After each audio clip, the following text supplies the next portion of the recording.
Media. Welcome. This is Sidebar. Sidebar, a frank discussion on the law, life, and liberty. Sponsored by the LaHood Norton Law Group. And now, your objection sustained. Your hosts, Karen Klaus and former Bexar County District Attorney, Nico LaHood. 1200 WOAI, this is Sidebar with former Bexar County District Attorney Nico LaHood, trial lawyer, managing partner of LaHood Norton Law Group, and also George Araujo Scholar, former chemist and pharmaceutical researcher and director. Where's Nico? Have you heard from him? He is here in spirit. Oh, okay. Soon is he coming today? Soon to join us in person. Okay. He's on his way. That's so good. You're stuck with me. That's okay. I can deal. Thank goodness you're here. You always bring class, order, and insight. I'm listening so I can laugh. This is why you're highly esteemed, Karen. You remember when you first came and I first met you and I was like, gosh, this guy knows everything about COVID.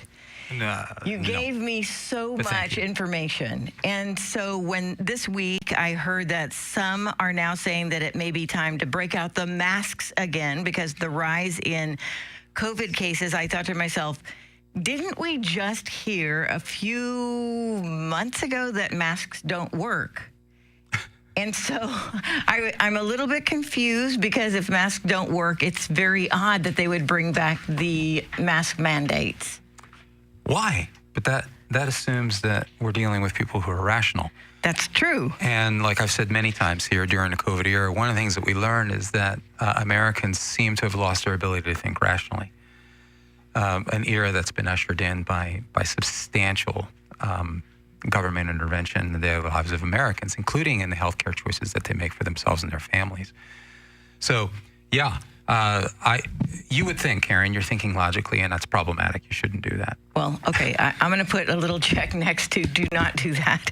This week, we also saw both the Republican candidate debates and a Tucker Carlson interview with President Trump. And apparently a lot of people watched both, but one had more than the other. Hi, Nico. Hi. You have to look at actual views versus clicks. I mean, I was watching somebody commentate and educate me on the difference, and so the actual we were talking about yesterday, George, that there was like 200 million views on that, but people that are experienced in that space say that you really have to take 10% of that to people that actually watch through it, which is still a lot. 20 million views is 20 million views. But there's the click rate versus views and all that. Regardless, it got a lot of attention, right? Mm-hmm. And I thought it was interesting. Look, it depends on where you stand on this thing. Some people thought it was petty. I've talked to some friends that thought it was cowardice for Trump not to go to the debate. Other people said, like, well, why does it matter? I mean, he's so far ahead. And then I literally watched. I was eating my imitation popcorn as I was watching these two buddies of mine go back and forth. Right. I said, well, Trump made his whole reputation on debating people. I thought he was such a great debater. Why wouldn't he do it? The other one said, you wouldn't do it either. You're so far ahead on the polls, and there's too many people in there, and it's going to turn into a Royal Rumble, which there's valid points to that for sure. I mean, just interesting. Wherever you stand on Trump, wherever you stand on, you're just not going to sway. I mean, you got the people that are digging their heels in, the other people that are going to criticize him if he walked on water. I mean, so I didn't take too much of it. I wanted to hear substance from everybody. Yeah, the views and the clicks and terms like views, clicks, ratings, because we've had Nielsen prior to that. I'm not one of those guys that thinks Nielsen is particularly scientific. That's what they pitch. It's not. You may recall, you may not recall. Well, Karen, you've been in media, so you know this better than we do. But you got a box in a home, and Nielsen doesn't assume one box per person, right? It extrapolates. It's something like one box in a home, and they assume about 25,000 people per box. So there's a lot of hand waving here. I think Nico's right. I mean, who came up with the 10% rule? Is this sort of like the just in general, when they look at when they look at the data, underlying data under it, it was that they say that it's really about 10%. As a rough rule. I mean, that's not a hard line. It's as a rough rule. That sounds actually better than the 6-foot social distancing rule. So far, we're doing Right, better in that right. regard. Or was it 3 feet? Oh, whatever you want it to be. But my point is there's some hand waving here involved. But these are astronomical numbers, at least just in basic interest for somebody. I mean, for somebody to actually have the inquisitiveness to check it in. He was clocking in at 230 million views. It's about 24 hours ago when he did that. They've come down on the numbers. Yeah. They've come down. The numbers that I just recently pulled said that it's more like 13 million watch the debates on Fox, or 12.8 million, and so far 150 million views for the Tucker Carlson interview. And I think this is where Nico comes in with the views versus clicks. Correct.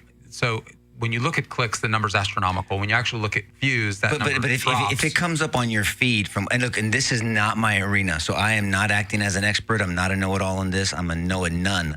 So all I'm telling you is when I was listening to some people talk is if it comes up on your feed, and even if you don't watch it, that's a view or something. I think a view like that. is if you watch it more than a minute or two. But there's a click-through rate, and I know that from website stuff and working with people on search engine optimization and stuff like that. So there's all kinds of different metrics. People watch it a couple of times. Right. And so that's considered and it's based off marketing and advertisement, and so you can sell your views and what matters. Look, there's people that watch because out of curiosity. There's people that can't stand them and watch, so they wanted to criticize them.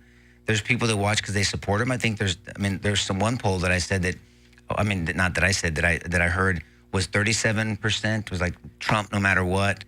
25% said Trump no matter what against him. And then 37% that said we're open to being persuaded either for Trump or against him or for some other candidate. I think this was the primary. And so I don't know. Who knows? Polls suck. I don't know. It just came out, so it's fresh. I was interested to see Trump coming in, Trump coming out, and then how that affected other candidates like Ramaswamy and DeSantis. Coming into the debate, the Morning Consult poll says that Trump was at just under 60% in terms of number of people who said that they would support him. Coming out of the debate, same primary, number, same number. Obviously. Coming out of the debate, same number of people. So basically, the debate had zero effect in terms of the people that would support Trump or be against Trump. He's about 44 points ahead of DeSantis. He's clocking in at about 14%. He said 70. What's that? He said 60 to 70%. Yeah. 40. He kept going 40, 50, 60, one and poll 70. says 70. It's 100 depending on. That's Trump. He's an ever marketer. But here's what I think is interesting. Whatever you look at, Fox isn't getting those kinds of views. That's the point. So whatever standard, that's fine. And we do know what the numbers were in terms of the number of people who watched the 2016 first debate on Fox, and the number of people that watched the first debate now. And Fox has experienced a 50% drop in the number of people that watched them. That's pretty significant. Why? That's a legitimate question. Why? That's not a 5% drop. That's a 50% drop. It's worth asking. Tucker Carlson. Well, I think Tucker Carlson has a lot to do with it. But. Look, debates overall. Look, as someone, who's actually been in debates, political debates, I think their performances, they're not indications. They're just not. Especially this many. A true debate is between two people. That's a true debate. I think 3, you can have a productive conversation, and it depends on the parameters of the debate. 1 minute to do this, 30 seconds to do that. Well, then, man, I got my elevator speech when I'm talking to somebody really quick. That's a different aspect of being in politics. But when you're trying to talk to voters and persuade them, then you start getting into sound bites and then little jabs and little zingers and all this other stuff that they talk about. And you saw that. You saw the strategy, at least. Again, I didn't watch the whole debate. I didn't watch any of it. I saw clips. So whatever clip that got my attention, I watched. But I just saw that. You saw, you knew that this person was looking for their turn to say this. Nikki Haley gets Vivek and says, you don't have any experience, and it shows. And then you have, Christie calling Vivek some AG whatever, or AI thing. And then Vivek says, who's this skinny dude? And he borrowed that from Obama. Obama said the same thing with a weird last name. I get it's a performance. And now you really got to get under the hood. You have to have an interview or a 2-person debate. Well, it's an on-debate debate. We're going to get under the hood on this because we're going to continue talking about this. But there was one final thing that I read just a couple of days ago. Maybe it was yesterday. And one reporter said these words: one image, one face, one American moment, the Donald Trump mugshot. And I hope we get a chance to talk about that. I mean, look, I mean, what face did you expect them to show? I mean, did this move backfire, though? That's the big question. I don't think so. I mean, look, the people that hate him, they say, look at him, he's so angry. And the people that love him say that. But what other face you expect him to show? A trembling face? I mean, that's a face that shows I'm angry, F you for doing this. We're sick of this. I'm pushing back. I mean, I'm resolved. I'm not going anywhere. I'm coming after you type deal. It was that type of face. Look, I mean, whether you like him or not, if you're just talking about strategic, hey, what kind of face you going to make? He knew he was going to have a mugshot. I mean, this is all theater, by the way. This is all political theater. They didn't have to do that. They didn't have to do that white-collar perp walk because they didn't do it in the federal case. They didn't even do it in Bragg's situation because he was the first one out of the gate.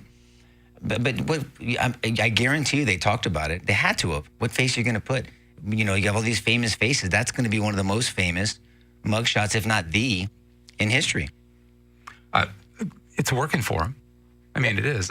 And I just keep coming back to this notion that people are truly, they're truly identifying. I hate using that word, but I think in this context, it's the only word that's appropriate. They're truly identifying with Trump.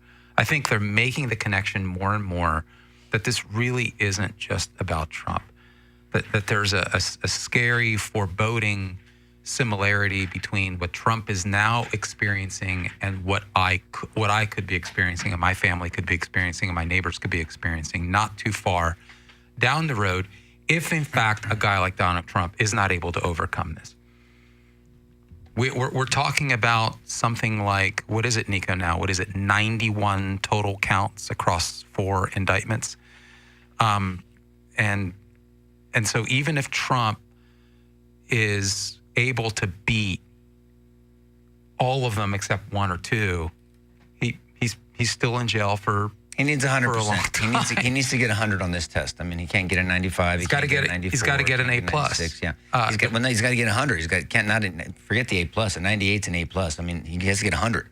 I mean, that's. But how is that even possible? Come on. Well, I don't know. I mean,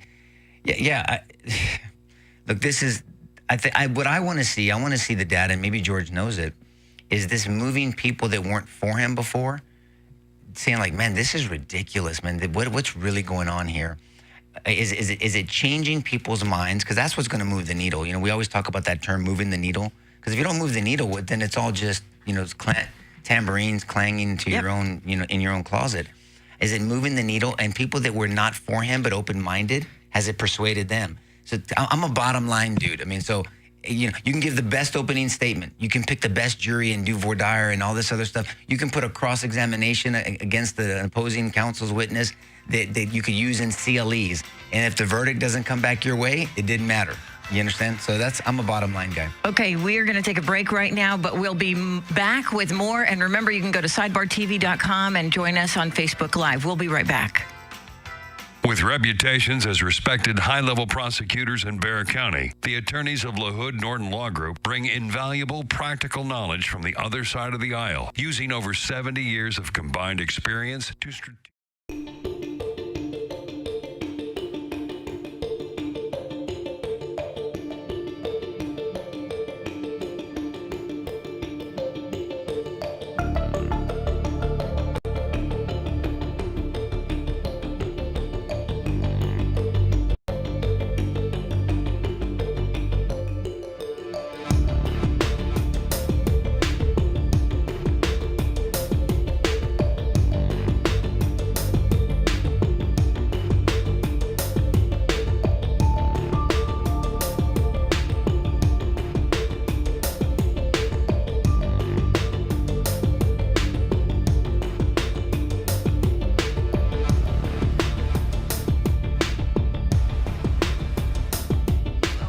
Sidebar. Please join us during the show on 1200 WOAI, and always we'll be on Facebook Live during the show, and then after the show we continue with our conversation.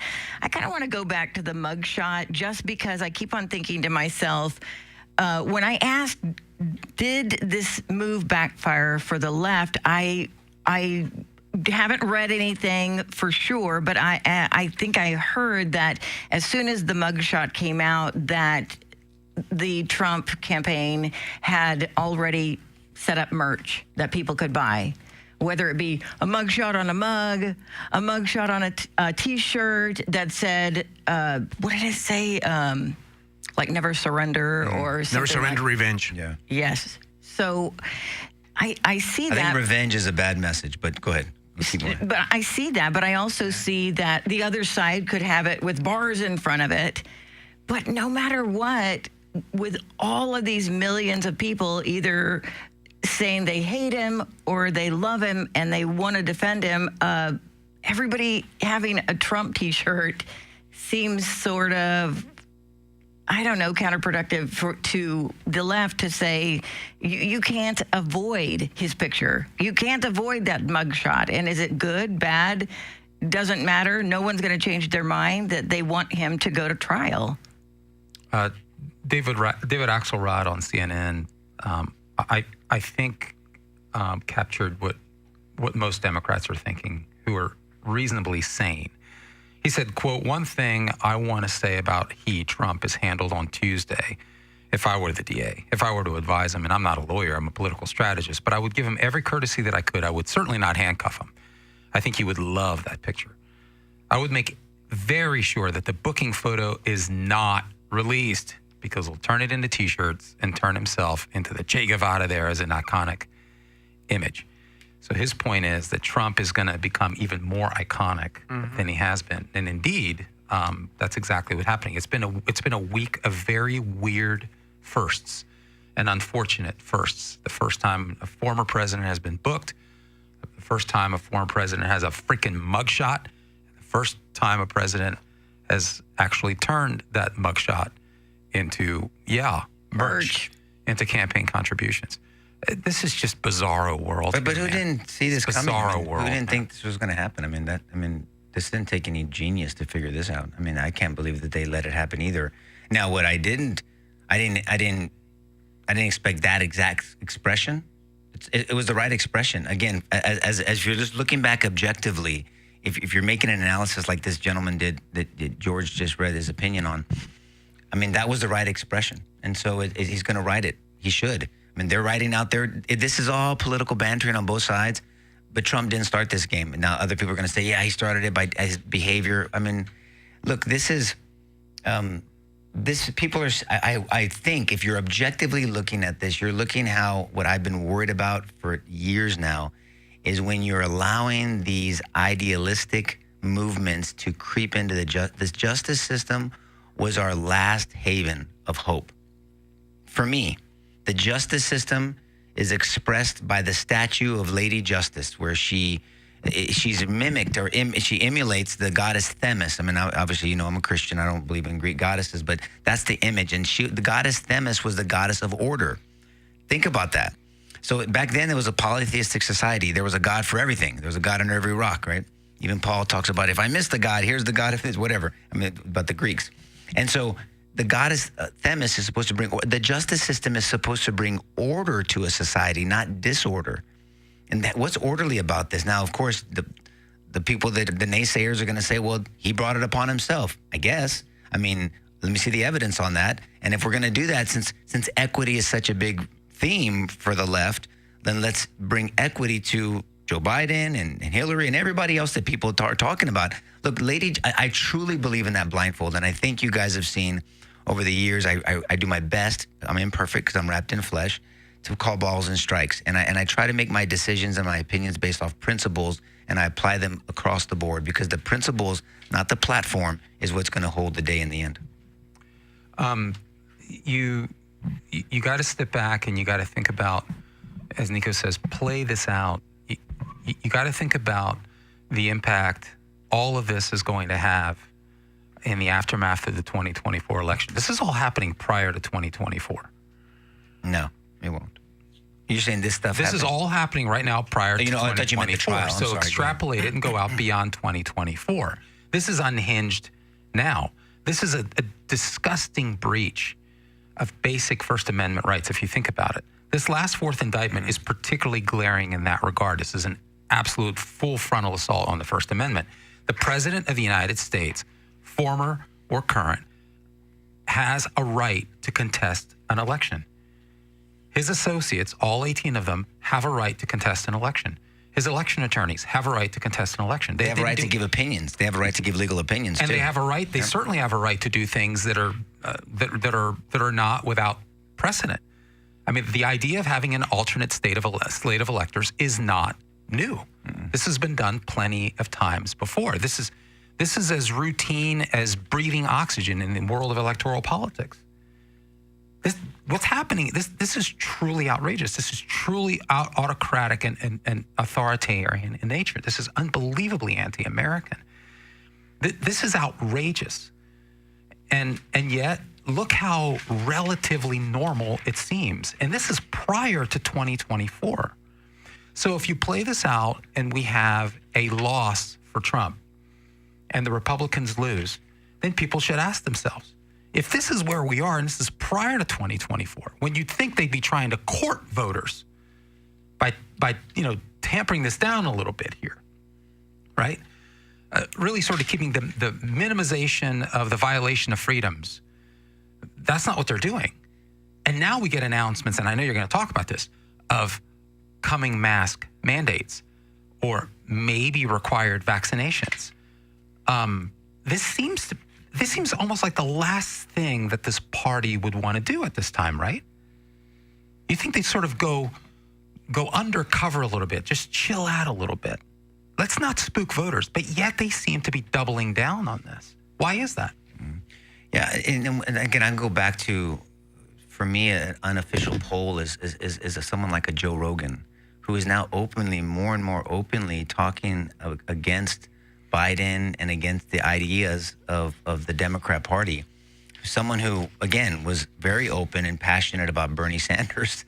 I mean, has said, I'm not voting for Biden over Trump, regardless. I mean, I'm not going to do it, and that says something. I mean, that's where I like to get under the hood and think about, okay, what moved someone like Joe Rogan? Joe Rogan's not the end-all, be-all, but I mean, he represents an ideology out there. He represents definitely a group of people, for sure. The biggest podcast, the most successful podcast worldwide. So you can't ignore someone like him. You just have to understand he's a quote-unquote influencer. I mean, when you have, and even though he'll never admit it, when you have someone like Bill Maher criticizing, it seems like more and more, so much so he's criticizing the ideas of his party that he's been accused by people on his party of saying, you're a right-winger now. No, I'm not. You're just nuts. And I love that he pushes back. I think I said it last time, somebody asked a question. I think Salo or Dom told me, there was a comment. What do you mean by tribalism when I mentioned it last week? Tribalism, for me, is when you are part of a tribe and you've labeled yourself part of this tribe without really focusing on the ideas, the principles that undergird that tribe. And no matter what, you have to agree with your tribe, even if the ideas that you believe in are not supported or they're violated by that tribe, and you're always going to attack the other tribe, no matter whether they have a good idea or principle or not. That's tribalism. It's like at all costs, here's my label and that's it. I think that's dangerous. I don't believe in tribalism. I believe in the ideas that undergird a certain tribe or whatever it is, if you want to call yourself that. That's what we're getting into. And so we're seeing Bill Maher, we're seeing that Russell Brand, some of these people that were either left-leaning or whatever, they're really speaking out for freedom. That's where you're going to get me. If you're a freedom dude or a woman or madam, then man, I'm in. Because that means we have the freedom to disagree and express our freedom against government control. I'm about, as we know, a big citizen and a small government overall. So how do we get back to that? How do we get back to that ideal? I think that's the question. I mean, I think people are catatonic at this point. They're seeing things move in this direction, and they feel helpless. They don't know what to do about this. They don't know what lever of power they can pull right now. And this is bizarre because the people are supposed to be in power in a constitutional republic. And so this is a scary time for Americans as we see what should be really a pulling back of draconian violations of the Bill of Rights by this administration and by this movement that's led by the former Democrat Party. This is really the new American Communist Party. But Americans at the same time, Nico, speaking of tribes, there's these two huge polarizing differences. You've got a camp or polarized camps. You've got a camp that's outraged and angry, and then you've got another camp that that is full steam ahead, that thinks this is noble and fine. It's totally fine to raise America. That's R-A-Z-E, to raise America to rubble as it's founded. I mean, there's very little in the middle right now. And you notice the gap continues to get wider and wider and wider. So this mugshot is a true fork in the road for this country. This is a week of firsts, and we've gone backward. We haven't gone forward here. Does this seem like the kind of America that we want? Do we want to see more presidents with mugshots? Do we want to see more presidents? Well, no, that's what I'm saying. If this becomes the new norm, this is what's scary. This is my point about the justice system and how it's being used. And when you say it's weaponized, I mean, it really is being weaponized. I mean, there's no other way to, just because that term is used over and over again doesn't mean it's not true and it's not relevant. I mean, the way you know the answer to this, it was a rhetorical question, is to change hearts and minds so people can actually go out and vote. 33% of people in Bexar County vote on during presidential and gubernatorial elections. Forget about city council because they go in May. So it's an off cycle. Nobody votes because we've been indoctrinated that, oh man, my vote doesn't matter. What does it matter? Is it somebody else? I gotta worry about my bills. I gotta worry about the kids at soccer, football practice, or whatever it is. And we think that our vote doesn't matter, but it does matter because you combine that. So we have to change hearts and minds and encourage people to understand the issues and to vote. And you said something, George, and I think this is where the low-hanging fruit is. You said something about this new American Communist Party. It's not, and we've said this in the show before, it's not your dad's Democrat Party, as we talk about the old school Blue Dogs, you know. And I think the most stark example of that is Bobby Kennedy.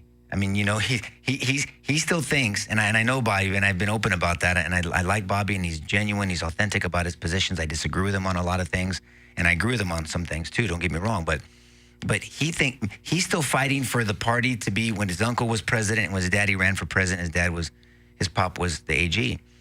And so, but that's not the party today. Now, if he needs to acknowledge that and say, this is what made the party strong, these principles. This new party is something new, like George is saying and other people, this new American communistic movement. This is not freedom. This is not what Democrats stand for, and we need to take it back. That's when you had spirited debates, when you had the Bobby Kennedy Democrat and the Ronald Reagan Republican or whatever it is, debate thing, hash things over, and they went to go eat after, and they were friends, they went to dinner. I mean, Bobby talks about his dad, his uncle and his dad having people over at the house. And Republicans that disagreed on almost everything, but they'd go fishing, they'd go on the boat, they'd enjoy each other, they were true friends, and they hashed things out, but they still had an agreement. No one was fighting over gender. No one was fighting over freedom of how to raise your child, within the law, of course, not hurting your child. No one was fighting over the border. There were certain things they agreed on, that these are the rules of engagement. Now let's kind of disagree over that 20 or 30%. There was a bedrock of agreement. That was the culture of this country. It's completely uprooted in this current movement. And that came up during the debate, interestingly enough. There seemed to be, it seemed to be one thing that most people, at least on the surface, appear to agree on, from Bret Baier to Ramaswamy to even, dare I say, the unbelievably annoying and totally ineffective Mike Pence. We should continue that on the other side of the break, because I want to talk about this idea of Reaganism and this appeal to Reagan, and yet how it's not morning in America anymore. That's the problem. Okay, we are going to take a break. We will be back after the news with more on Sidebar. This is News Radio 1200 WOAI, San Antonio.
1200 WOAI. This is Sidebar with Nico LaHood and Georgia Rougeau. After we watched the debates, or didn't watch the debates, I didn't get a chance to watch them. I saw highlights like you, Nico, but it felt to me as if the candidates, the Republican candidates, are pretty much positioning themselves to see where they fall after Trump, because obviously Trump is the front runner. But what I didn't really see that there was any big breakaway candidate except for the losers. Like we know who's going to be thrown out. Mm-hmm. Like, I don't know, Asa, and I don't know, some people even say Chris Christie, this was the end for him.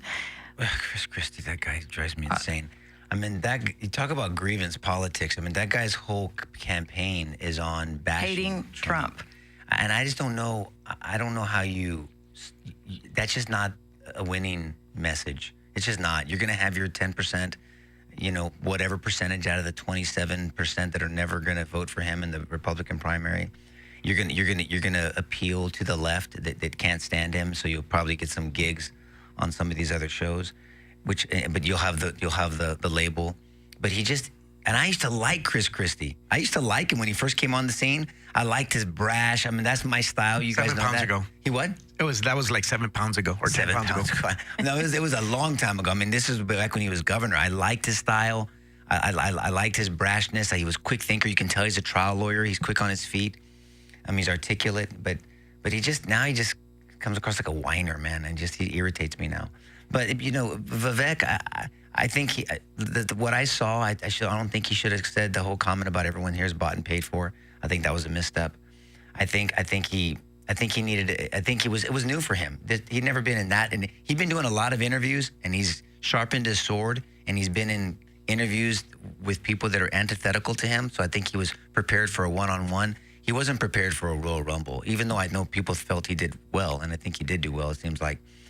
Pence seemed to have gained ground. I don't know why. I mean, that he has experience. Yeah, but the whisper and the squint drive me insane. I don't think it's very genuine. I don't think. Like, I heard a commentator say this, and I thought it was very insightful.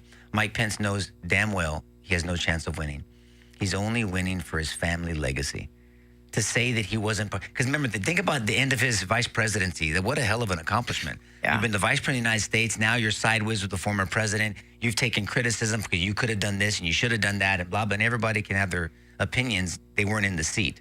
Get in the seat and then and I'm not defending Pence or not defending him. I'm just saying you got to be in the seat, whoever seat that you're criticizing. But all that to say, so, and that he's running just to tell his kids and his grandkids and his great-great-grandkids and all that stuff, said, look, I took a stand, I ran, I did this, I tried to right whatever wrong or whatever. I don't know. I mean, it's just interesting because I don't know why you run. There? Who knows? I mean, Tim Scott lost some ground, it seems like. I like him. I think I like a lot of his principles. I think he's going to have to get more aggressive. He's in a Royal Rumble. He was just drowned out. Nikki Haley seemed to have done better than people thought she did. I don't like to play identity politics, and although she says I don't want to play identity politics, but if you want to get something done, you go to a woman. Probably true on many things, no doubt about that. I always, talk highly about my wife, and she's the backbone of our family. But still, then don't say you don't. I mean, you can go back. Cliché. Everybody's in the soundbite performance world, and you need to have a deeper conversation if you want voters to make a decision. Sorry, George, I know you wanted to say something. No, I'm following. I'm following where you're going with this, and I agree with most of it. I do think that let me go back to this idea of this. I'm the only person. This is Ramaswamy. I'm the only person on this stage who isn't bought and paid for. And then you heard a bunch of loud boos in the auditorium. And I stepped back and reflected on the fact that the auditorium is occupied by Republican donors and consultants. Totally. And I thought, okay, good job. It's a badge of honor.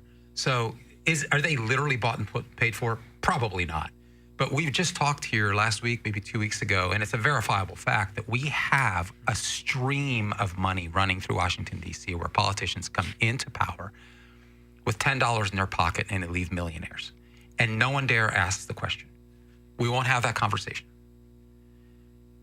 It seems to me that everybody on that stage, their net worth is more than $1 million.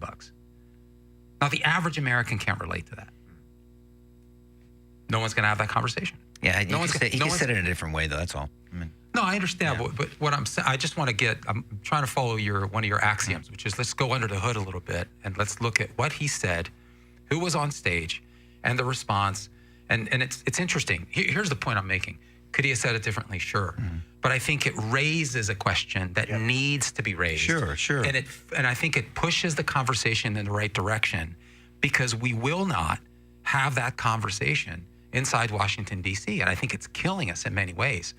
And I thought the debate was largely irrelevant.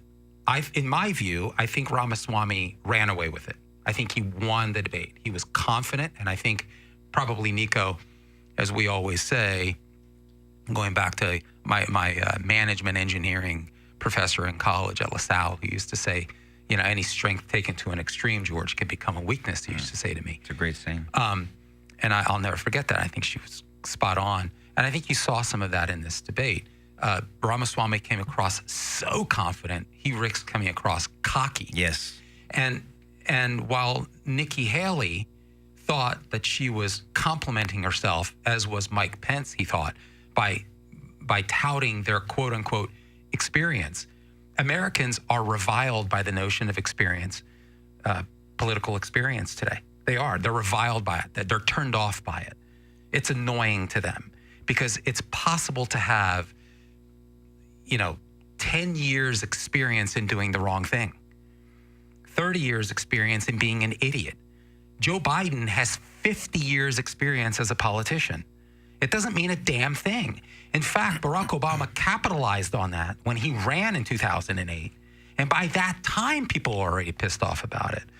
So I think that Nikki Haley came across completely out of tune with people. The Margaret Thatcher one-liner was cute, but in the end, it meant nothing. Mike Pence came across unbelievably detached, and I had hoped to bring up a quote and ask Nico to comment on it, and you to comment on it, Karen, because I think that defined where the country is in that debate. Let me just say what Mike Pence, because remember, this comes after Ramaswamy says that we're dealing with a national identity crisis. I don't think we would disagree with that. I think he's right. I think he's right. So here's Mike Pence. Mike Pence actually thought that pushing back on that would be a winning strategy. Quote, the American people, with his weirdo wince, and his weirdo smirk, are the most faith-filled, freedom-loving, idealistic, hard-working people the world has ever known. We just need government as good as our people. Now, with not even the last part, the whole statement is unbelievably delusional. Nico I used to say America is a great country. And Nico says, I don't think we're that great. Now, we may be the greatest country in the world. We're the best out there, but we're not great anymore. But we're certainly not, we're not great anymore for lots of reasons.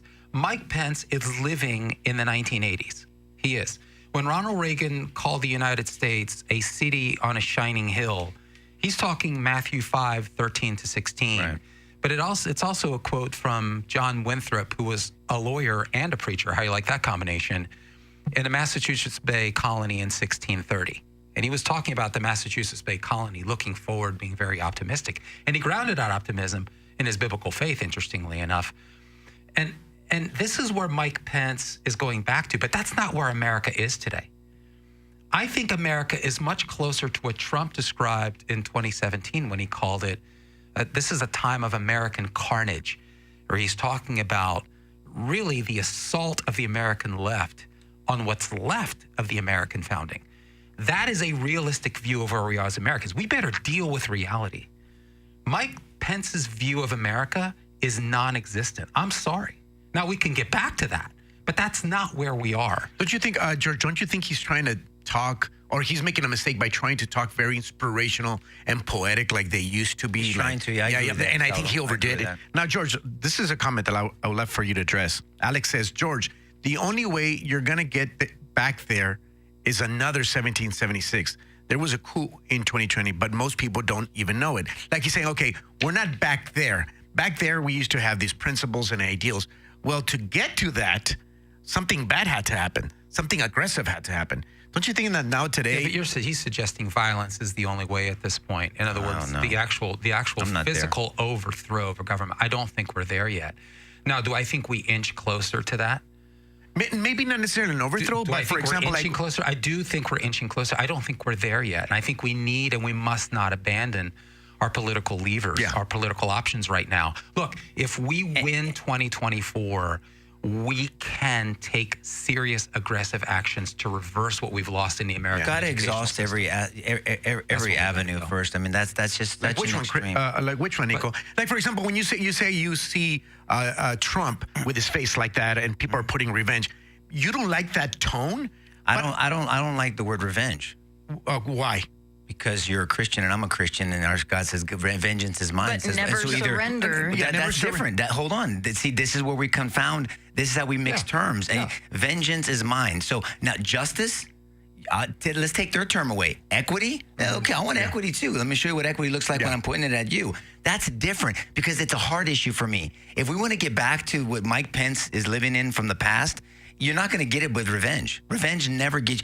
I mean, so Mike Pence's beautiful quoting scripture. I don't know if he's quoting. Well, he's trying to. Yeah, he's quoted two scriptures. Matthew 5. That doesn't work. He didn't state it as an ideal, though. That's the problem. But he's quoting scripture. That's the ideal. So what? I mean, so whatever. What Trump's saying, revenge. So what? Could we say the same thing? So what do you? So what do you advocate? So let's say play it out. So Trump says revenge. I'm telling you, he's using an aggressive marketing strategy for people that are getting tired of this. And that is what people criticize him is irresponsible. Everyone that says that his speech on January 6th, which is absolutely, in my opinion, from what I've heard, unless someone has a different audio that I haven't heard, is constitutionally protected, but wasn't what they would have done. It wasn't wise. I wouldn't have done what he did on January 6th. So although it was legal, it was permissible, it wasn't beneficial. That's another biblical principle. And so using verbiage like revenge, in my humble opinion, as a Christ follower and as someone who truly wants unity, you don't reunite with people you get revenge after. You don't. I mean, when I witnessed the execution of my brother's murderer, I wasn't thinking revenge. I was thinking eternal justice, and I actually felt empathy for his mom and his sister who was in the room next to me and my brother, my younger brother. And I heard the mom collapse. They were bawling. I said to myself, this guy victimized two families, our family and their family. I wasn't thinking revenge. I was thinking justice. And guess what I said when I was interviewed after? I said, well, do you think he was sincere? I go, I don't know. That's between him and the Lord. I go, but if he was, then he's in heaven, and I'll see him when I get there. And I'm okay with it. People that have revenge on their heart aren't okay with seeing someone in heaven. And I think it's cancer to your soul if you start advocating revenge. It's just not justice, you know, all that other stuff, absolutely. And that's why God says, as you know, Salo, vengeance is mine. To you with your flesh, it's vengeance. To me, it's justice. God is harsh. I mean, study scripture, but it's justice. He doesn't commit murder. To me, I think he's using it as a marketing strategy. Yeah, but and it's working for a lot of people. Maybe. I think a lot of people are saying, you know what, we're tired too. I get you, Trump. We're mad too that this is happening. Hey, we got to take a break. We're going to have one more segment on air, but remember, go to sidebartv.com and you can join us after the show. We'll be right back. With reputations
as Sidebar. Hey, we only have one more segment on the air. I don't know if you guys want to continue this conversation or talk about the mask, because we are going to be talking an hour after the show on Facebook Live. And Karen, I would love for people to comment on what they honestly thought about Trump's what do you call it? Mugshot. Oh, mugshot. Yes. Yeah, I would love I if thought you're it was watching right now, great. if you're watching on Twitter, you're watching on YouTube, on Facebook, I would love your honest opinion, what you thought about Trump's mugshot, because it was impressive that Trump got ahead of the game and he beat everybody. He's like, you're waiting for it, let me release it. So that was kind of cool. If my driver's license photo was that good, Yeah.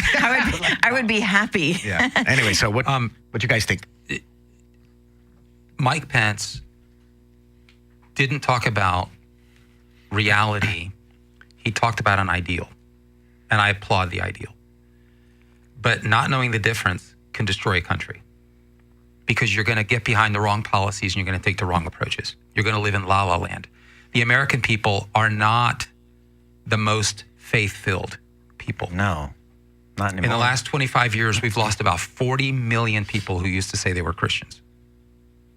We've never been as low as we have, if you believe all kinds of various polling sources, from Gallup to Pew Research Forum, recently the Arizona Christian University, the American Faith and Culture Institute, which was led. It was an initiative that was led by George Barna. I mean, whatever polling source you want to look at, Americans are engaging in an exodus from houses of worship, particularly Christian houses of worship. We are not the most faith-filled. We are certainly not the most freedom-loving. We're not. I'm not concerned about mask mandates. I'm not concerned about a push for mass vaccination right now. What I'm concerned about is self-censorship. I'm concerned about Americans doing it to themselves. We already see universities. We see institutions that are taking upon themselves to censor themselves right now. And there's not a single mandate anywhere, but we're doing it to ourselves. That's what I'm worried about. Are we freedom loving? I question that. Are we idealistic? I don't think so. Are we hardworking people? I don't think so. If you look at the welfare state, and if you look at the number of dollars that are increasingly apportioned to the welfare state and a handout society, no, we're not. Mike Pence is living in an alternate reality. Here's what Ramaswamy said. It is not morning in America. We live in a dark moment, and we have to confront the fact that we are in an internal, sort of cold, cultural, civil war. And right now it's cold. I don't want it to go hot. So we better manage the great while the great is small. Go ahead, bud. Well, I mean, I Sounded like you wanted to say something. I don't want to interrupt you. I was quiet. I was listening to you, and I was watching these mugshots that just came out. I was flipping through them. I guess all 19 mugshots are out now. To Salo's point, Trump was, in a marketing perspective, was ahead of the game by letting his mugshot out early. And I think that was a good marketing point. And Salo, I've not heard Trump use revenge language, but someone in his team is using revenge language, and I think that's a mistake. For me, I mean, if you're talking about when to unite the country, and we talked about it on break, when Tucker was kind of insinuating, where does this go? He was insinuating some type of civil, physical action. And Trump was, hey, hold on, I've never seen so much hate, so much passion and energy. That's a bad combination. But who wants that? Is that what we really want? I don't want that for my kids. So I want to do everything I can to convince the Joe Rogans, the Bill Maher's, the Russell Brands of the world, the Dave Rubins, all these people that used to be a certain way, and now they've kind of opened their mind. And how do we bring them over? And it's not through ridicule or through condescension or through revenge. It's through reason. We bring them over. If these people are in fact rational, every single person you mentioned. If they are, I agree with that. If they're in fact rational, they're going to want to deal by definition with reality. This is the great divide. We saw it in debate. I'm telling you guys, this is ultimately what it comes down to. You're seeing it in the great political divide, regardless of where you look. If you look at the media, if you look at people, just the average American, if you look at the establishment versus the Trumpian movement, Trump represents the movement that is insisting that American deal with reality. The American carnage reference in the 2017 inauguration speech was an appeal to deal with the reality of American decline. And what the establishment is doing, every time Trump talks in those terms, every time he talks about the border as an indicator of American decline, how we are erasing our identity by letting people in here who don't give a damn about the founding of the country. That's right. And assimilating around those ideals. Trump is a constant reminder to the establishment that America is in fact in decline. And what you see is this sort of residual delusional Reaganism, which, and I'm a Reaganite. I love Reagan ideals. I think Ronald Reagan was largely probably one of the best presidents we've ever had in the history of the country. Do I think he was perfect? By no stretch of the imagination. The amnesty issues that really Reagan created, and the sort of open door to amnesty in the country, I think falls flatly on his shoulders, unfortunately. Reagan policies fine for his day, but today we need Trumpian policies because they deal with the reality on the ground, and the establishment is not dealing with that reality, and they hate Trump for it. And he keeps trying to bring people back, and you saw proxies for the establishment, proxies for that that sort of Reagan delusionism. I think DeSantis in a sense represents that, much less so. I think Pence certainly represents it. I think Nikki Haley represents it. Asa Hutchinson, no question about it. And Chris Christie, he represents, I hate Trump, let's go get him. He represents whatever. I mean, who the hell knows what Chris Christie represents? But I think you saw that, Nico. And I think this was what it ultimately comes down. I could be wrong, but I keep seeing it over and over again. These guys will not deal with reality. Don't you think it was a little bit odd that during the debate on Fox, the border, the economy, COVID, those were not topics? Yeah. And why is that? It almost felt to me like Fox was protecting the current administration by not bringing those things up. Yeah, I don't know if that was their intent. I just think that Trump is a marketing topic. I mean, just think about what they were trying, because you're right. Why wouldn't you talk about those topics? Which lends to the argument, his political advice of why Trump didn't show up to that debate. I mean, again, look, you can't have it both ways. He's bold, he's strong, he's not afraid, he's the best debater, he's this. He was against 16 others. Why didn't you debate? I get that criticism. But then on the flip side of it, again, I'm trying to just critically think through this. Then you see that, look how much of a topic he was and what they were. So why is he going to be there? And everybody's going to just, maybe he wanted that attention. I don't know. I mean, I think he'll make his decision. He would have made his decision now. Did he drop in the numbers? George is saying he stayed exactly the same. Other people went up. That means that they're sharing, they're stealing from each other, so to speak. Well said. That's important. But at some point, he's going to have to get back into the ring. I mean, you just can't. Sure. You can't avoid it. I mean, I can see the political decision not to, but it goes against his brand to keep this up, because then he's nothing more than Biden in his basement. And you gotta be careful. Well, yet it's not the first time. Remember, he didn't attend the second debate in the first. I mean, I'm just saying, in 2016. If you're thinking about branding like Saulo does with marketing all the time. But he's so strategic. I think it was a good move on the first one. I don't disagree with it. Nico, but they're prosecuting him for the election interference and all that stuff. And they didn't ask any question in the debate. And, so that should have been a topic. So, well, they asked him how many people would still support him. They asked the question. But they didn't talk about what they're, if they believe the same thing he believed. Maybe they don't want to talk about it. I don't think anybody's prepared to even if he gets convicted. So it's not just are you going to stand with Trump if he's the nominee, but even if he gets convicted. And of course, Chris Christie. Asa Hutchinson was consistent. Well, everyone thinks that Vivek is running for second place because he's just, sucking up to Trump or whatever. And he was the first one to raise his hand. And you got Ron DeSantis looking around, going, looking for approval. Yeah, okay, I'll raise my hand. I mean, that's unfortunate. I mean, Ron's been a big disappointment for me because I was a fan of Ron. You were. First, and I'm not a fan. I just don't understand it. No, but it's breathtaking that they support him, even if he gets convicted. It's breathtaking that they would still support the nominee. I think that says a lot about what they think. A lot. I think Saul was saying there was no elaborating on the charges, Nico, but there was an implicit statement that the charges are bull by saying, I'm going to stand with Trump if he's the nominee, even if he gets convicted. What are you actually saying about the justice system? That is so true. I think I think there was an alignment. At least I think I took that to by mean the answer. There was an alignment about what they felt about the justice system by saying, we're going to stand with this guy if he's the nominee, even if he gets convicted. Yeah, it's quite a statement. Well, Vivek's been very open about his opinion about these charges. I mean, he's a lawyer. He's analyzed it. He gets deep with it. The other people kind of talk in that I've seen talk in generality. Everyone's thinking that Vivek's running for vice president. Well, he kind of put himself in a pickle. Vivek did, because I actually took the time to watch this one because I was curious about it. He was on Bill Maher's show on his podcast. I haven't seen that yet. You need to watch it. I mean, he had by the end of the show, he had Bill saying, and Maher went after him a couple, and Vivek said, hold on. I mean, Vivek was almost. If I was Bill, I would say, hey, guy, this is my show. Don't quit talking over me. And he was really forceful, and not forceful in a mean way, but just, domineering. He says, look, just to be honest, you're running for vice president. He goes, no, I'm not. He goes, what do you mean not? He goes, I wouldn't take it. I'm not good at number 2. He's you're not good. So you just want to go all the way to the top, and no. Because I'm not good at number 2. I'm not. If Donald Trump offered you the vice presidency, I wouldn't take it.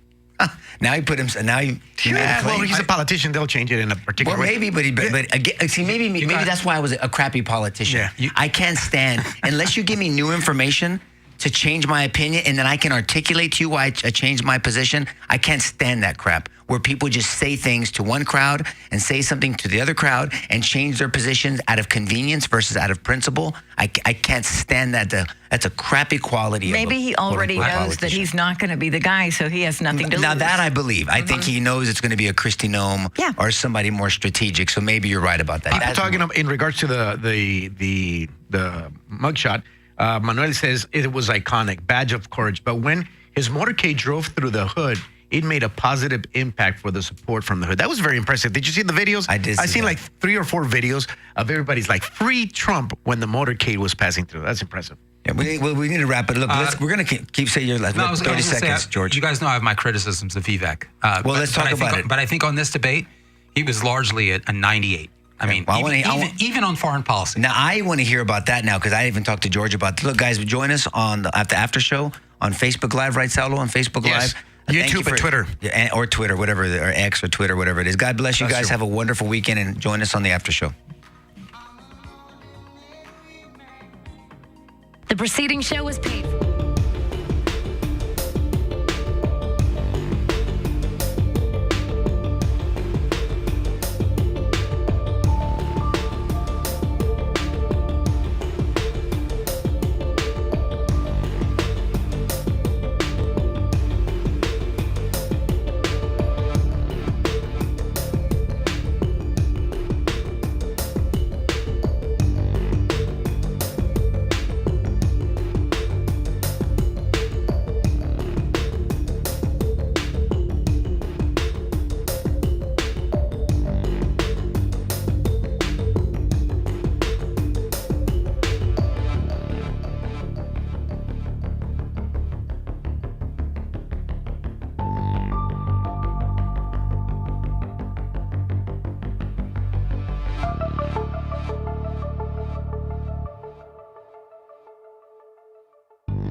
Okay, we ended on the air talking about, and I have to say, I've heard it said Vivek now. Yeah. That's the pronunciation. Vivek.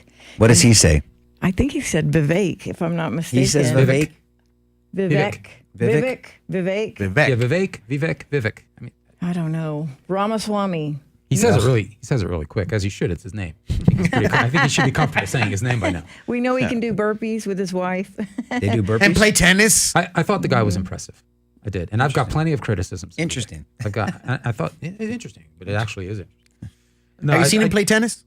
See the no, videos? I haven't. Yeah. Oh my I haven't. goodness, I haven't seen it's him funny. cross dress either. But Yeah, it's fun. no, I think he was. I think he went after the people on stage in ways that Americans would expect to go after people on stage, because I think the people on stage, in large part, are politically repulsive to the average Joe. I think that's what I was looking for. Are these people? Because Nico's always saying, are they engaging? Are they connecting? Are they moving the needle?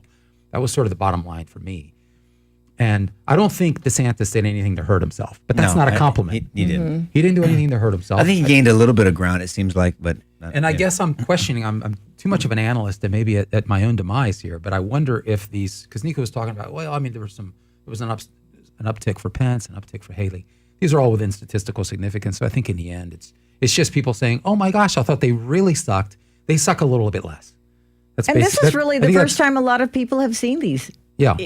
I mean, the average American doesn't know as much about politics I think that's true, Karen. as the people in this room. But I think that, I'll tell you what I think was overstated is the idea that Vivek is clueless on foreign policy.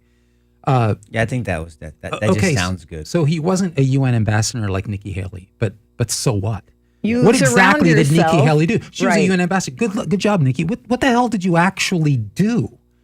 You know, what can you actually point to that makes the United States better off? She was good though, George. We liked her. We complimented her in that position. I'm talking her in terms of a candidate here. Well, but no UN ambassador can do anything without the president and Congress to act behind. But I mean, she represented us well. I mean, right? Wouldn't you say? No, she did. But I mean, what did she actually do? Because she said you have no foreign policy experience. She brought that up as if that should have been his retort. He said, Ambassador Haley, you represented us well, but what did you actually do? Yeah, well, you've done. I mean, with Yeah. all due respect, you did nothing because you couldn't in that position. So let's make sure we're talking about equal things here. I mean, that would have been my retort to her, you know. But this is what you do in debate preparation. You have to anticipate the attacks, and you really have to play out on your mind, because there's something between your mind and your mouth that things go off the rail. And so, and even people that are good speakers, when they're doing a one-way conversation, they're doing a presentation, are not as good in debate. Just like when someone's a good speaker doesn't mean you're a good trial lawyer and just because you're a good trial lawyer doesn't mean you're a good speaker. They're different skills. Exactly right. And that's what I would have asked. What I'm saying is that I think Vivek implicitly asked it by going after particulars, by going after this idea of, this idea, and this is crazy, but I think that's how I would encapsulate it, that Pence and Haley, I think, were much more on the same page in terms of this neocon perpetual war, or I would say perpetual peace through perpetual war, if that makes any sense. Because it's really a bastardization of the Reagan-esque peace through strength. We're now at a point where it's really we perpetually pursue war in the name of perpetually pursuing peace. It's dichotomous, it's nutty, it's dangerous, it's costly. And I think that Ramaswamy called bullshit on that. And that's what I liked. And I think he implicitly said, hey, Nikki, what exactly did you do? Really, what did you do tangibly? Because your so-called foreign policy experience isn't worth shit, frankly. We need to get the hell out of Ukraine. Let's stop with the constant funding of Ukraine. What the hell are we doing over there, blowing hundreds of billions of dollars to protect a foreign border when we won't do anything to protect our own? And so, and then Mike Pence, his whole point is, well, we can do both. But here's the reality, Mike. We're not. We're not doing. That's the point. point. I think they're separate issues. And when I talk to people, because I really want to understand where they're coming from, they really believe that Russia is a threat and all this stuff. Whether they're an actual threat or not, it's irrelevant. I mean, Putin's a formidable challenge. I mean, he's got nukes. I mean, and he's nuts. I mean, I get it. No one's saying he's a good dude. I mean, he's a murderer. I mean, his opponent and that mercenary, the plane that shot down. Oh my God! If he really died, who knows? I mean, there's so much double-handed movements and cloak and dagger stuff. He might have faked his own death. Did anybody check his DNA? I mean, I don't know. I mean, maybe I'm too I'm too skeptical in that. I don't know. I just these are really very strategic, people here that you're dealing with. So, but that's here or there. What were you talking about? I don't know why I talked about Putin. Well, no. I mean, You forgot too. What were we talking about? I was going to continue on Ramaswamy on foreign policy, but I think you're going in the right direction. Oh, sorry, Ukraine. Thank you. Thank you. Yeah, I asked people go ahead, about keep Ukraine. going. No, but they're separate issues. Whether we should be helping out Ukraine and trying to stop that invasion, and versus us taking care of our border, truly are two separate issues. I mean, they're separate deals. No, but I think, but they're related. They're I very got related it. because it's I get it. misplaced priorities. What the hell are we doing over there? I think there's a legitimate argument to make that this has. So your position, I'm trying to understand, and this is me questioning. You're saying we shouldn't spend $1 in the Ukraine-Russia deal. I'm not saying that we shouldn't spend $1, Okay, but we sure that's as hell all. shouldn't be spending $150 I'm billion. with you, 100%. And 100%. And we sure as hell shouldn't be saying that aid is perpetual in nature. I agree with because that you've too. got Okay. And this is what's We're on the really same page. scary, that you actually have this complete alignment between establishment Republicans. There's not one damn, and this is a good point, and he brought that up. There's not one damn bit of difference between Nikki Haley and Mike Pence and Joe Biden on this issue. And I don't think that that's a compliment. I think we got to step back and really look at those priorities. And I think Ramaswamy blew that apart. I think he opened that can of worms, and they hate him for it. Look, he gave a recent speech. You guys ought to download it, look at it. Which He gave Vivek gave a recent speech at the Richard Nixon Presidential Library. Now, on foreign policy, I don't think he's as clueless as people think, and I think he's saying the right things. And what he said is that Nixon's diplomacy with China was to break up its relationship with, at that time, the Union of Soviet Socialist Republics, Soviet Russia, USSR. And he thinks that that's the model for what he's trying to do with regard to the unholy marriage now between China and Russia as it pertains to Ukraine. What he's basically saying is, through our idiocy and through our sort of unfettered support of Ukraine, by just burying American dollars there, that what we've actually managed to do is to create this wonderful love affair between China and Russia. We're going in the exact opposite direction. We want to isolate Russia. We certainly haven't done that. We've actually created this wonderful bond between Russia and our greatest foreign enemy, which now, by the way, has unbelievable tentacles inside the United States. So he's basically saying, congratulations, dummies. I'm sure your foreign policy experience is really helping you now. So I think his speech at the Richard Nixon Presidential Library was fantastic. I thought he was spot on. He brings more to the table in terms of foreign policy than people give him credit for. And I don't appreciate Nikki Haley throwing out bullshit lines. Oh, you don't have foreign policy experience, as if that means anything. And Mike Pence throwing out sound bites about how he's been in Washington for 1,000 years, and somehow that makes him more qualified. It's funny that's a hard sell when people say, well, we don't want somebody that's a typical politician, right? And then they go in and they're like, oh, you don't have any experience. They're like, you want somebody from the inside or you want somebody from the outside? Yeah, they're mixed messages, right? Yeah. And look, I've seen some videos circulating around. There's some Asian dude that two people sent me that really breaks down Vivek. I didn't watch it. I told him, oh, I'm sorry, I haven't had a chance to watch it. But I just saw the first what of it, and he was really criticizing Vivek's. I guess he got some Soros-funded scholarship or something, and where he's at and what's going on, and I was like, man, look, I'm not. I don't look for something. Look, be open-minded, pursue truth, call balls and strikes. I mean, I don't know, man. I like stuff. No, keep going with that. This is a great opportunity for the ball and strike model, because both sides have a little bit of bullshit. Yeah.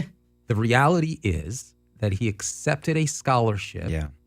He was circa age 24, 25 when he was going to Yale. And that scholarship came not from George Soros himself, but it came from a Soros affiliate. Okay. The second part, I don't give a shit about. I know it sounds amazing that I don't give a shit. If George Soros wants to give George Araujo a scholarship, Yeah, of course. I'm going to take the money. Totally. Sure. As long as there's no strings attached. No, but there weren't strings attached. I got it, but I'm just saying that it's not a. He's a student. He's a student. Not a blanket statement. It is truly a generic. They just say, "Hey, it's just for you, Vivek," and because we want you to run for president one day and pretend to be an Indian guy who really loves the American dream. And give me a break. So he earned it. Is my point. Yeah. So the guy earned, and he shouldn't be ashamed of that. Now, for him to come out, but he's not. But he seems to be. Here's what he says, and this is where he got himself into trouble. He says, "I really needed the money. It was a time when I really needed the money." And the reality is that he was earning about $2.2 million a year at the time. So that's pretty good, Vivek, for needing a scholarship. Right. So, I mean, don't say that, bud. Don't say it's because you really needed the money. Don't make excuses. Go through the issue. Say, and what's the problem? Why shouldn't I take it? But see, that's where you have to get comfortable in your skin. Where I thought he did really well, if you haven't seen it, the Candace Owens hosted DC Drano, whatever his name is, Rogan, talking about whatever those his two name things that you talking about the same ones I sent you, or you talking about different ones? Because I hope there's more. I don't remember who sent it to me, but I'm just talking about the actual two videos video. that If you sent it, then kudos. I don't know. Whoever sent it to me. It was like semi-debate. Whoever sent it to me, it was Candace Owens and Drano and him. Yeah. And I lost, that DC Drano dude who normally has good posts. It was so irritating, man, to listen to this dude. I mean, obviously he's a Trump Klingon. Fine, go ahead, support Trump. I mean, I support a lot of the stuff he does too, and I'm gonna vote for him. I got it. But I mean, just not open-minded, dismissive. I mean, and Vivek had excellent answers. Yeah, we did text each other back and forth. Yeah. The reason I'm asking is because there's another one without him. Vivek, so I'm wondering which one you were talking about. Vivek answered. Great answers and brought context. And even Candace was like, "Ooh, I owe you an apology too." Okay, those are you're right. I mean, he's talking about a comment he made in his book. No, that's right. And then he goes, "Wait a minute, did you even read the chapter?" That's right. You don't even have to read the whole book. You don't have to read my book. But if you're going to criticize me on an excerpt that someone just kind of airlifted out, did you read the chapter? And Drano, the Rogan, whatever the hell his name is, he just really lost credibility with me. I didn't know who he was. That's exactly right. Can't stand that shit. Drano, who lives in soundbite world, I mean, he's fine. He's fine on social media. He'd stay there. And he should stay stick there. with his sound bites. Don't do anybody. interviews. Don't actually, and certainly don't get into a debate with Vivek Ramaswamy. Give me a break. So this is an excellent point. He pulls a clip out of a book, one of the 3 books that Vivek has written. And in 18 months. He positions it as if it was Vivek quoting. Right. But when it was in fact Stacey Abrams quoting. Right. And it was satire or something. He was making fun of her. Right. But gosh, and that's when and at least Candace goes, "Hey, I admit, I just saw it on this is why I always encourage people to pause. Whatever your principles are, whatever your ideals are, stick to them and apply them to everybody. Your own family, your own tribe, your own political platform, everybody. You just if they're not a principle, if they don't stand no matter what, then it's just a suggestion. Then call it a suggestion and don't call it a principle." And Candace goes, "Man, I owe you an apology. I too just believed it because I saw it on social media." And Candace has been doing that a lot, which I admire. She goes, I didn't know that. Now that I'm getting more information, I'm changing my opinion on certain things. She keeps saying that. I think that's very honorable. But Saulo, that's a sign of wisdom and maturity. Totally. Which is a criticism to Trump, right? When he doesn't I do am that an much. avid supporter of Donald Trump, but I'm not a blind supporter of Donald Trump. There you go. That's a good distinction. I think, and I was just trying to understand which videos you were talking about because there's other videos that I haven't sent you yet. Send them. And now that I wanted to hear what you had to say because I said, well, I texted like a fiend. I mean, I was using words that I was irritated. I was all hell on that dude, man. Yeah, you certainly were with good cause. I'm not a big fan of DC Drano. I think he means well, but I think he does. I think the word you used was he loses credibility. Yes. For the Trump side, he's not going to move because he's a anybody. blind supporter of Trump. And he's so blind that he read what he wanted to read in Vivek's book. See, to create an enemy that wasn't there. But didn't apologize, didn't humble himself like Candace did. Almost said, "Let's move on to something else." Yeah, and then he was almost dismissive. That's not the way to conduct yourself, man. He acted like a bit of a dick on the interview. He did. And it's like, come on, man. You're losing credibility, and that's the point. Vivek's not an enemy. No. He's not an enemy of Trump. He loves Trump. He's full-throated. No, we could say it's gimmicky. Maybe he's just doing it because he's trying to position himself. But look, taking that kind of full-throated, bullish position pro-Trump does carry risk today. Mm-hmm. It carries substantial risk, and for him to do that, now you could say he's worth $630 million. So he's not. But did you hear the audience clapping when he said that Trump was, the best president ever? I mean, the audience at the debate was like cheering. But then the never Trumpers are going to hate him for that because they're saying, I mean, look, you can't please everyone. That's why I'm saying you can't write anyone's coattail. The only coattail I write is Jesus' coattail. Don't forget. Everybody else, it's just, I'm going to give honor where honor is due. Hey, I like the way you did this. This aligns up with my ideology. Wait a minute, I was wrong. You were right. Let me mold to the truth. This, whatever it is, this coattail writing, you got to stand on your own because you're gonna be fighting your own battle. No one's in there with you. Yeah, be careful with regurgitation politics, man. We don't regurgitate pro-Trumpism. I don't want to regurgitate, just like we were just talking about Reaganism. I love Reagan, but I don't want to regurgitate Reaganism. What Rob Dreher, I think he's a conservative writer, he calls it zombie Reaganism. Yeah. And you just got to be careful with that. You got to subject things to critical thinking. I want to get back to this idea of how does Trump expand his base? Because I think that we got to come back to that. Just going forward, how's he going to win? Nico keeps saying, I just want to win. And I wonder if Trump's can win in the general, because that's the criticism. That's the ultimate to me. So you got to think of the 40-40-20 rule in politics. 44. Okay, go ahead. I gotta the 40-40-20 rule. You have 40%. I'm gonna say what you've said. Oh differently. yeah. You got 40% who are all in. Yep. Right. People are saying Trump can't pull more than a third of the electorate. That's not true. It's up. It's actually up around 40-41%. So this applies to him well. You got 40% who are all in. You got 40% who are on the other side. You're fighting for 20. And you're fighting for 20 in the middle. Yeah. What is Trump's pull on that 20? That's what we don't know. That's the bottom line. I mean, look, the elections are swayed by 5% or whatever it is. No one ever landslide wins the national election. And so that's why you hear my criticisms and compliments to certain people and certain things that people do. It's because I'm thinking, maybe I'm too much of a trial lawyer. I'm thinking about the jury, and I'm always fascinated by, we just finished a trial last week with 2 trials with very, very good results, thank God. But you talk to the juries after, and I'm fascinated by what we thought was important and what they thought was important. Well, what our theories were, and a lot of them aligned. Don't get me wrong. We obviously convinced them to vote our way, but then the little thing. I mean, I listen. I truly pay attention because I'm fascinated by the human mind and the human condition and the human logic or reason. And then you have your own personal, agendas in there that trickle into this objective analysis, supposedly. And so to me, it's always about like when Trump went after McElhaney, and when he does this, or going after Candace on the vaccine issue. I mean, he almost isolated her. Thank God she came back around, but she said it on that interview. Look, Trump was wrong and he wouldn't course correct, and I support him, but he's wrong about this. And then, but on those 5, are you going to piss off that 5%? Now you can't walk around and worry about everybody. At some point, you take a stand, you explain yourself in a very, in a way that's appealing to the vast majority of people. Look, Jesus didn't even appeal to everybody, and he said he wasn't going to. So, I mean, no one's going to. I get that. But don't give stuff. You just don't give anything away. It's unforced errors is what I always advocate against. Do not commit unforced errors. And that's happening. I just don't see. I just talked to someone yesterday, that said no matter what, he's not voting for Trump. And he voted twice for Trump. Really interesting. Now, did you ask him why? Yes, and he said that he's too divisive. So hold on. Now, did you ask him? Okay, did you ask him? I asked him everything you're going to say. No, but did you ask him what if Trump is the nominee? Yes. He's going to vote for Biden? Yes. No, that's what he said. No, and I said, okay. Then what are you going to do? Who are you going to vote for? And he's like, I don't know. I can't vote for him a third time. I'm like, you feel like but this is reality. Karen, thanks for sharing that. know. This is my point.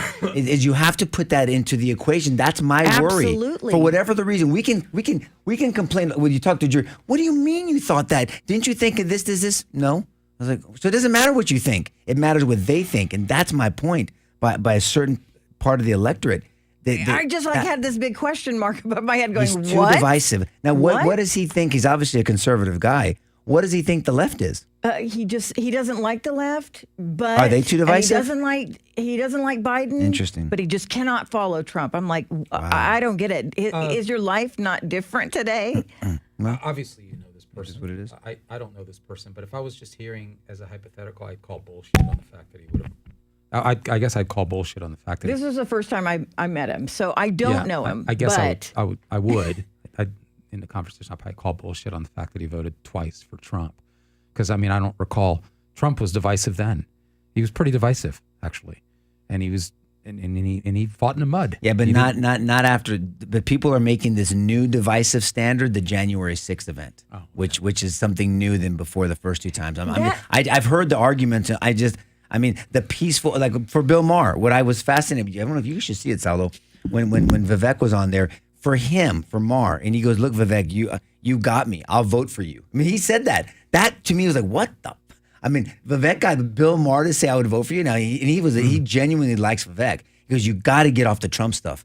That's in his mind. And for Bill Maher, right or wrong, his issue was the peaceful transfer of power. That's what he goes. Al Gore submit, and that's Alan Dershowitz's point. Yeah. When Dershowitz, who believes Gore won, he did the butterfly ballot, and he went through all that argument. When you hear him talk about it, he says, but at some point when the Supreme Court said it's over, Gore conceded, and he said it was over. Regardless, he did everything he could legally, and then he said it was over. And that's Dershowitz's issue, and that seems to be Bill Maher's issue. Interesting. It really is, and I wish there was a nicer way to say it, but it's just completely fucking irrational. It really is. From whom? I mean, you look at January 6th, the people who make What's that irrational, argument, Dad? It's irrational to say that Trump's divisive because of January 6th, so I'm going to vote Democrat. It's completely irrational to make that claim. I'm not. Here's why. Dershowitz was going to invite Republican. Well, I'm talking about Bill Maher if he makes that claim. Well, and I will talk about Karen's acquaintance. It's irrational. You've got the same people who can look at what happened throughout 2020, where the Democrat Party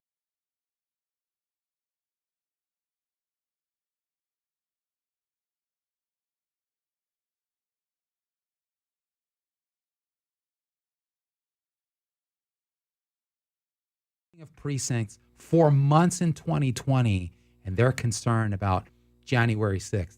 It's irrational in light of all that data. But you can say that all you want, but it doesn't matter. It doesn't matter. But it's patently irrational. Okay, I got that. Somebody should challenge more on that. I got it. I'm with you, but that's my point. See, now that's the answer. It's to redirect them. We can say it's irrational. It's fucking irrational. Say it whatever way we want to say it, but we've got to redirect them and show them why it's irrational. Somebody showed Rogan, or something happened, and I'd be curious to know with Russell Brand. Rogan, Dave Rubin talks about him because remember Dave Rubin was super lefty. He was with the Young Turks. They change. I mean, something has to. You've got to appeal to somebody and show them that. And look, regardless of whether we like it or not, January 6th is an issue for many people on both sides. Look, on divisive